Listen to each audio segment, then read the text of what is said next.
Hello and welcome to another episode of Train Sim World 2, where I'm doing my best to drive virtual locomotives without causing major disaster. Or do I?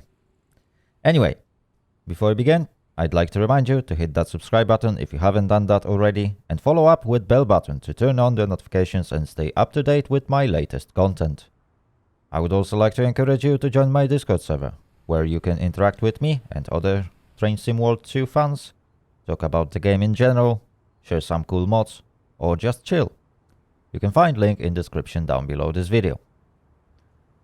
So, welcome back in another episode of our lovely journey along Sand Patch Grade, one of the routes that is featured with base game of Train Sim World 2.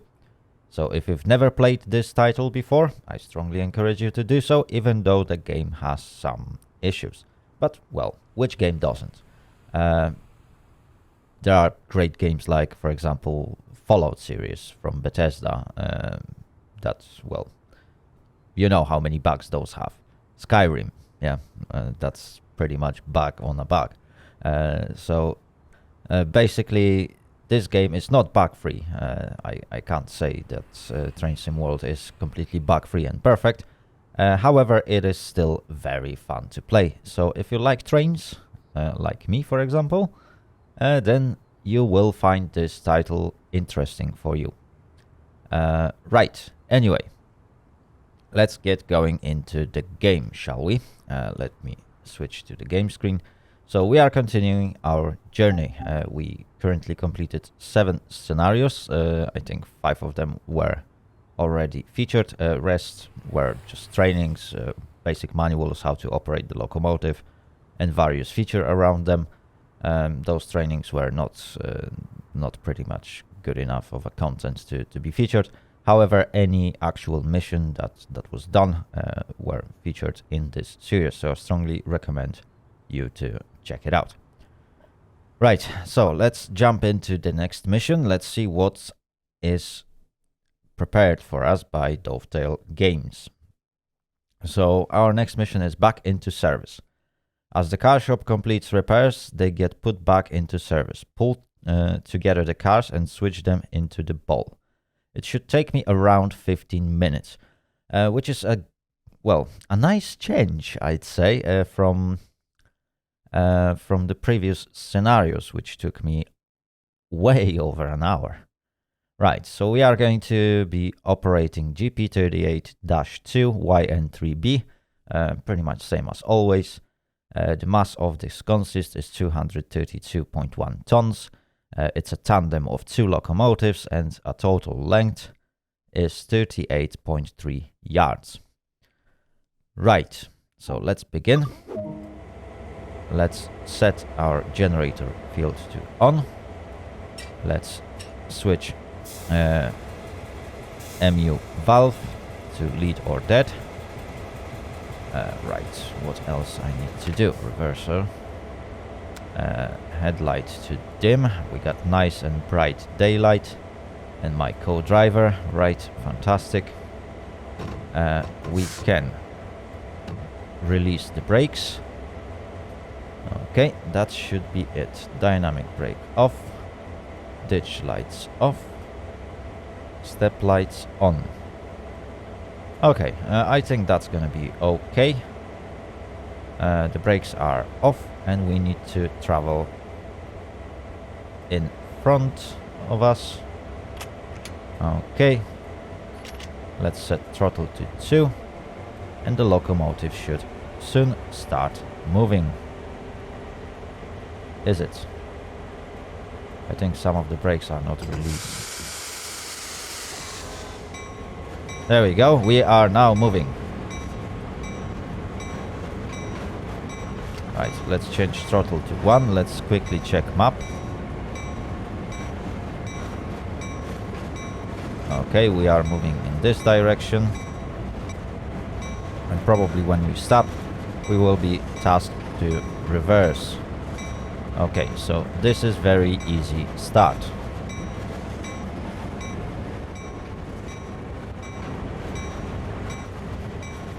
Let's turn the bell off.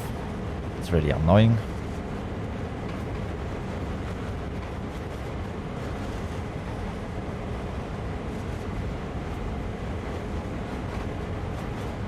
And now let's wait.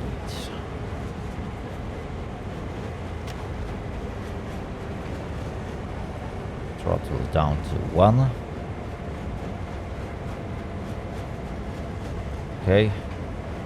150 yards. Okay. We can now let it coast.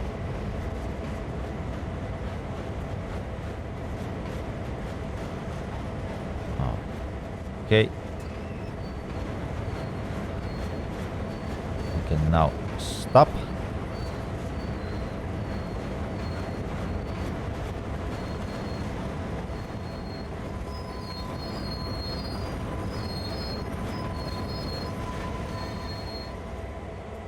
There we go.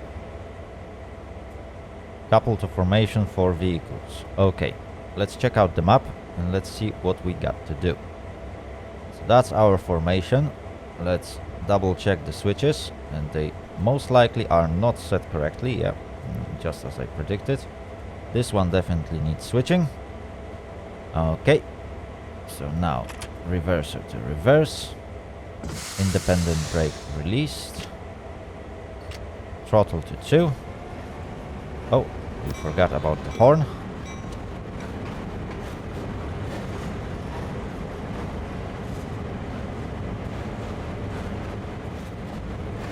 Okay. We can now let it coast because the track behind us seems to have lower speed limit, which is something that I couldn't see if I wouldn't have that path elements on, which is a bit of a bugger when it comes to game design. If you don't know the yard, then you will miss the speed limits. There we go. I need to watch out because the locomotive is obviously going to roll downhill now, so I need to keep an eye on my speed. Okay, we are 240 yards away from our destination. We need to keep an eye on that, that we won't crash into those wagons. 160 yards, okay. We can now start slowing down. Let's drop the speed down to 4 miles per hour.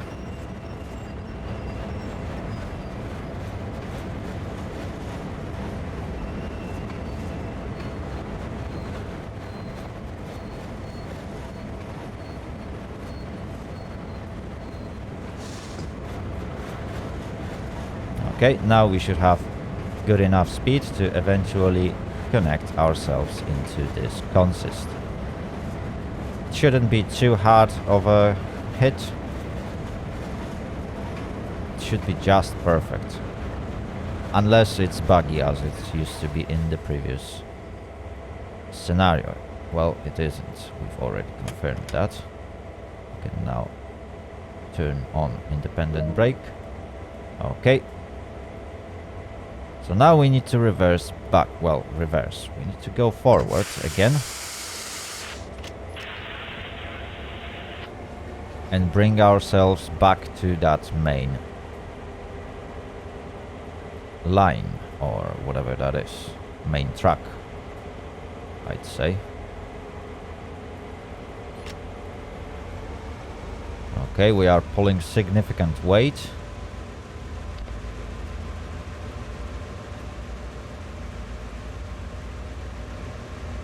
For some reason we can't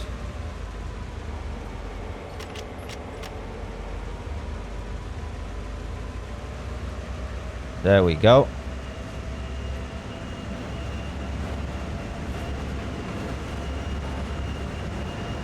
Oh wow, something is slowing me down and I'm not sure what that is.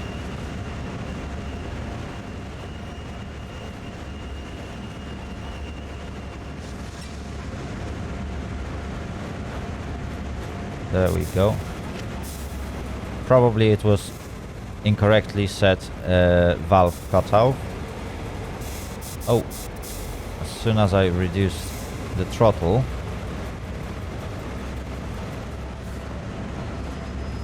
We started to lose speed.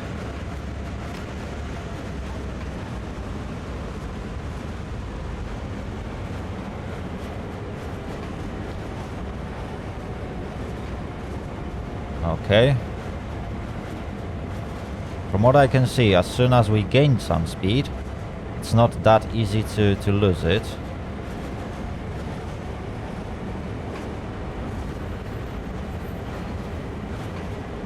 Okay. Yeah, so it was valve cutout that was a problem. Obviously it's my mistake, but well. That is something that I need to practice with, setting up my locomotive for a drive. Okay, anyway, we are 200 yards away from our destination.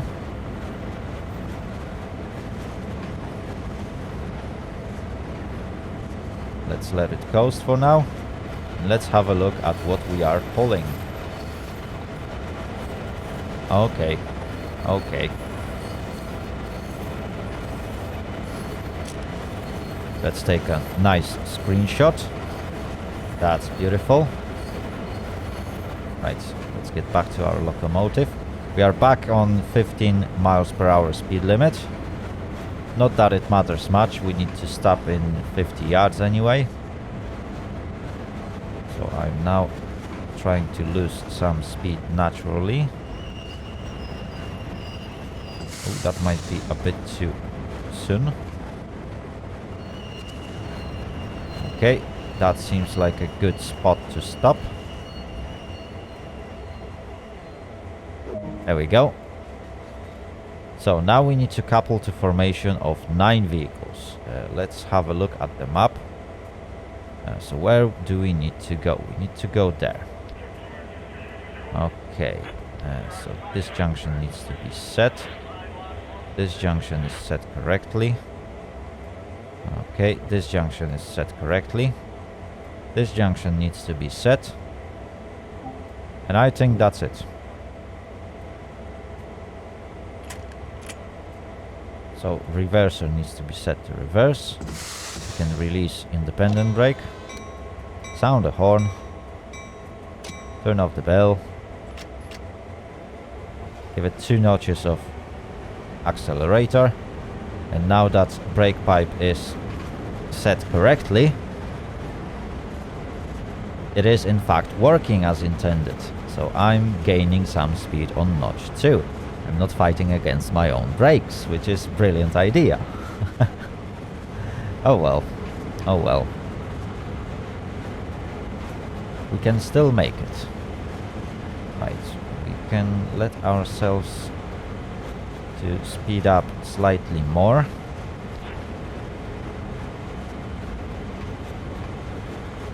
Okay, I can now let it coast. We got 2 miles per hour. How do you call it? Extra to on a speed limit. So basically,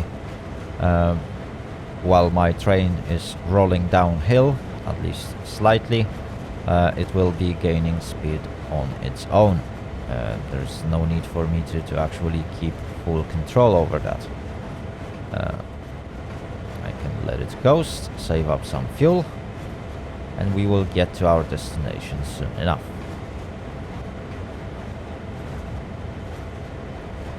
Okay, so as I'm rolling down, yeah, I can give it a notch of brakes.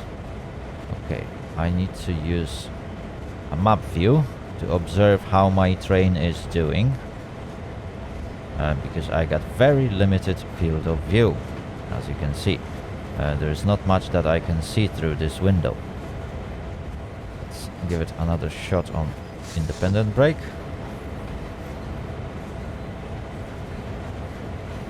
Okay, we are getting there. We are moving a bit fast. But that's fine. I will lose that speed really soon.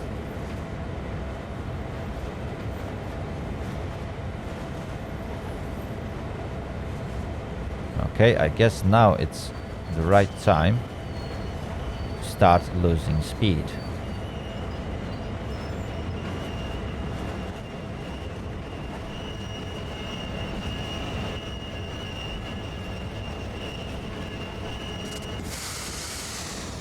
Okay, speed is dropped to 5 miles per hour,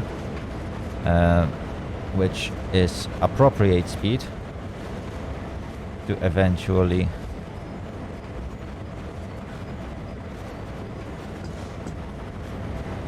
connect to another consist. So if the couplers are not locked, as they used to be in previous scenarios, we should have... Okay, great. So we managed to couple to this consist. Let's increase independent brake to keep our train in place. Okay, we need to uncouple 13 vehicles.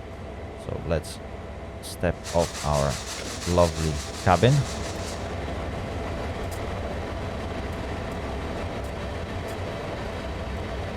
Let's climb down. Fantastic. And now we need to leave all that behind. So this is uncoupled. We can now get back to our cabin.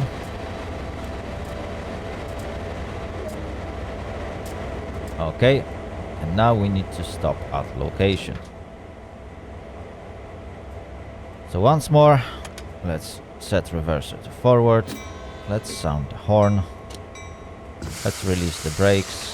Give it 2 notches of speed. Oh. Locomotive has actually rolled back. It's not a good sign. I should have increased speed before releasing the brakes. That was very unexpected.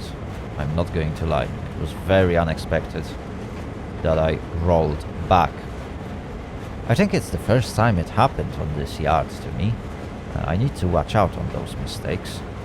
Because normally, yeah, like rolling back in any vehicle is not a good idea. You pretty much have no control over your vehicle. That's not a sign of a good driving. It applies to pretty much every kind of driver. It happens to everyone as well, but yeah, I need to watch out on those. It's a point worth taking. Okay, we got 160 yards to our destination. We're almost there. The train is naturally losing speed because we are rolling uphill, which is helping me a lot. That means less brake use and more natural stop. Okay, we can now introduce some braking force.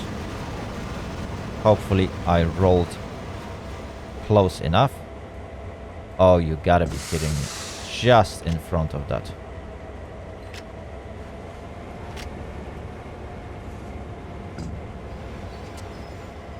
Okay, we should now be in the right spot. And that's the end of this scenario. It was indeed about 15 minutes long. It's a nice change. I'm not going to lie, it's a very nice change from typical 1 hour scenario that you will get on this yard. Last time it took us 1.5 hours to actually finish this scenario. And this time, even though we kept to the speed limits, we pretty much finished within 15 minutes and 31 seconds. I think that 31 seconds of a loss can be accounted for by stopping at the right spot for the first time instead of for the second time. But in general, I did a great job. I also lost some time on incorrectly set MU valve.